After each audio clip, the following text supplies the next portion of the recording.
SI ట్రాన్స్ఫర్లు కూడా అడిగేవాళ్ళు కాదు రాజకీయ నాయకులు. అలాంటిది రాజశేఖర రెడ్డి వచ్చాక బిగిన్ చేశారు.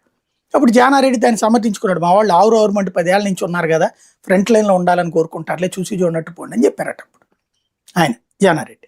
అప్పుడు మనం కూడా, నేను కూడా అప్పుడు ఆయన్ని ఇంటర్వ్యూ చేసాం 1 to 1 చేసినప్పుడు అదే మొక్క వచ్చింది ఆయన. అప్పుడు మేము చాలా రోజుల నుంచి ఇబ్బంది పడుతున్నాం కదా, మా వాళ్ళకి కొంత ఉంటుంది, వెసులుబాటు ఇస్తే తప్పేంటి.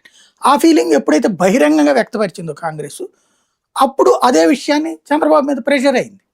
14 తర్వాత అందుకనే బాబు తెగించేసి వదిలేశారు కార్యకర్తలు. ఇప్పుడు కార్యకర్తలు తెగించి వదిలేస్తున్నాడు. జగన్ అట్ట చేయలేదనే కదా ఇప్పుడు ఇలా గొడవ అంతా కూడా, తెగించి ఇవ్వలేదనే కదా కార్యకర్తలకి. ఇకపోతే వీళ్ళ గొడవ కూడా ఏముండదు నాకు తెలిసి, లేదు పనులు అడుగుంటారు, ఆ పనుల దగ్గర ఇబ్బంది అయ్యి ఉంటుంది. ఇప్పుడు ఈయనే కాదు, మీరు విష్ణుకుమార్ రాజు కూడా వాస్తవంగా చంద్రబాబు గారిని శోభన్ బాబు అని పొగిడినాడు. ఆయన అంత బాగా అభిమానిస్తాడు. ఓ రకంగా చెప్పాలంటే భారతీయ జనతా పార్టీలో ఆయన ఉన్నాడనే కానీ ఇదివరకు ఆయన ఆత్మ అక్కడే ఉండేది తెలుగుదేశంలోనే. ఇప్పుడు ఆయన కూడా విమర్శిస్తున్నాడు ఈ మధ్యన. విశాఖపట్నం ఇష్యూను, భూముల విషయమో, గీత విషయం, ఇట్లాంటివి వివేదిస్తున్నాడు ఆయన కూడా.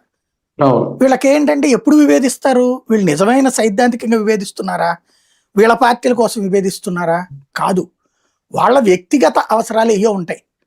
ఏ కాంట్రాక్టు, ఏ బిల్డింగ్ వ్యవహారాలు, ఏ రోడ్లు, ఏదో నిధులు, ఇట్లాంటివి. అవి కానప్పుడు కులాలే తీసుకొచ్చి మాట్లాడారు.